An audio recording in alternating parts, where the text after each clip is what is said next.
জুলাই ঘোষণায় সন্তুষ্ট নয় জামায়াতে ইসলামী।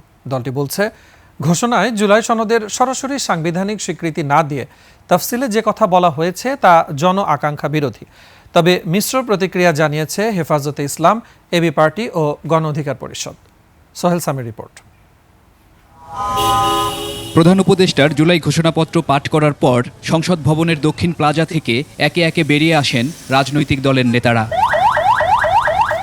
প্রতিক্রিয়ায় জামাত নেতা ডাক্তার সৈয়দ আব্দুল্লাহ মোহাম্মদ তাহের বলেন, এই ঘোষণায় মোটেও সন্তুষ্ট নয় তার দল।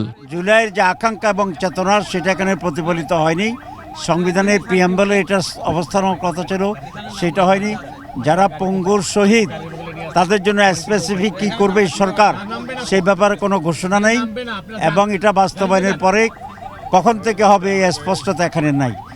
এগুলো আমরা দাবি করছি অবিলম্বে এগুলো সংযোজন করে আরেকটা ঘোষণা দেওয়া দরকার। এবি পার্টি ও গণ অধিকার পরিষদ নেতারা জানান মিশ্র প্রতিক্রিয়া। আমাদের কিছুটা মিশ্র প্রতিক্রিয়া আছে। সর্বোপরি আমরা মনে করি যে আমরা সম্মিলিতভাবে সবার উপস্থিতিতে যে আমরা একটা ঘোষণাপত্র শেষ পর্যন্ত তৈরি করতে পেরেছি, বলতে পেরেছি, এবং এই অঙ্গীকারটা যদি আমরা বাস্তবায়ন করতে পারি তাহলে ইনশাআল্লাহ আমাদের শহীদদের রক্ত, আমাদের এত অপরিসীম মানুষের ত্যাগ এবং তিতিক্ষার মধ্য দিয়ে যে অর্জন, সেটা সাফল্যমণ্ডিত হবে। প্রত্যাশা করেছিলাম যে জুলাই সনদের আইনগত একটা ভিত্তি এই ঘোষণাপত্রে থাকবে, কিন্তু কার্যত জুলাই সনদ নিয়ে কিন্তু ঘোষণাপত্রে খুব বেশি কিছু বলা হয় নাই। তবে হেফাজতে ইসলাম ও বিএনপিপন্থী 12 দলীয় জোট নেতারা জুলাই ঘোষণায় জানালেন সন্তুষ্টির কথা। মাননীয় প্রধান উপদেষ্টা আজকে এক ঐতিহাসিক দিবসে, জুলাইয়ের 5 তারিখ ফ্যাসিবাদের পতনের দিবসে ঘোষণা করা হয়েছে।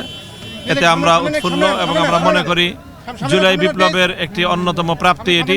প্রধান উপদেষ্টার ভাষণ শোনার পরে আমরা আনুষ্ঠানিক প্রতিক্রিয়া দেব, তবে আজকে মনে হচ্ছে যে এই ঘোষণাপত্রটা সবার কাছে গ্রহণযোগ্য হবে। সোহেল সামি, 21 টেলিভিশন, ঢাকা।